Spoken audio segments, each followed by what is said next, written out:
Entertainment, MCU, DCEU fans, welcome back to another edition of This Week in News here at Murphy's Multiverse. I'm your host, Tyler Moulton, and this week was definitely crazy. Now, I don't think there's ever been a show like Book of Boba Fett where everyone trashes on every single episode up until the last 3 episodes. Dang ferret! People are absolutely loving this show now, and the only real perfect way to explain this is in the form of a little chart that I made. As you can see here, we start off with a solid 75 in episode 1 as fans prepare to see what they're in for. Then we see a drastic dip in episodes 2, 3, and 4. Then episode 5, we literally get the Mandalorian season 2.5, and obviously after that it only goes up from there. Now, in all seriousness, it is amazing what one character can do to a declining show. Well, to be fair, a couple of characters. I'm Luke Skywalker, I'm here to rescue you. Also, Peacemaker just had its second to last episode come out, and I just watched it. It was really good. That's really not a surprise to me, honestly. That's kind of been the norm for this show as it's been going on. James Gunn has really created a masterpiece here,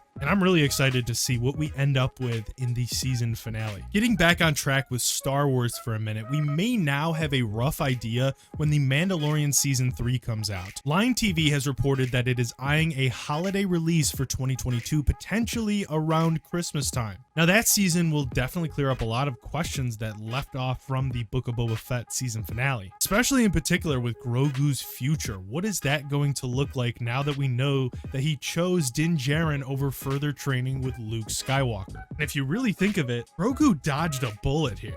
Like a panther. Thank God he made that choice, because we all know what happens to Luke Skywalker's students in the future. They all get slaughtered by Kylo Ren. For the longest time, we all thought that that was going to be Grogu's fate, but now with his decision in the season finale, that changes everything. And some more good news surrounding Star Wars is that fans don't have to wait that long for more content to come out. That's because the highly anticipated Obi-Wan Kenobi limited series will come out May 25th on Disney+.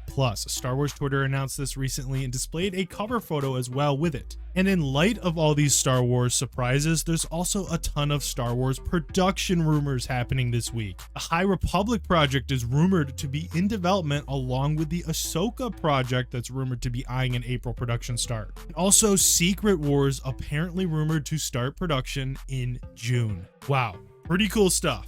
But if you thought this week was only Star Wars excitement, think again.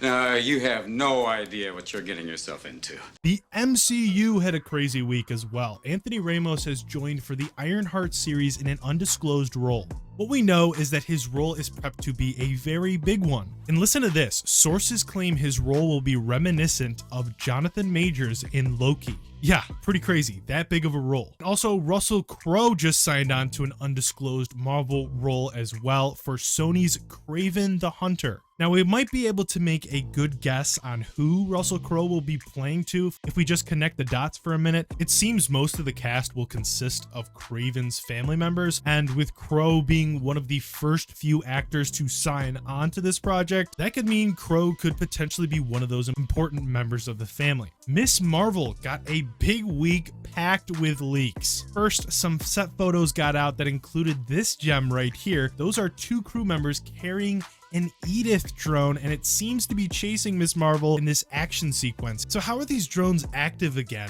Well, if you remember, after Far From Home, the US Department of Damage Control confiscated those Edith drones and shut them down completely. They did a lot of damage in that movie. So that can only mean that the government is up to this. They're chasing her with these drones, or they let them slip into the wrong hands. Who knows, maybe we'll get another Tyler Hayward situation on our hands again.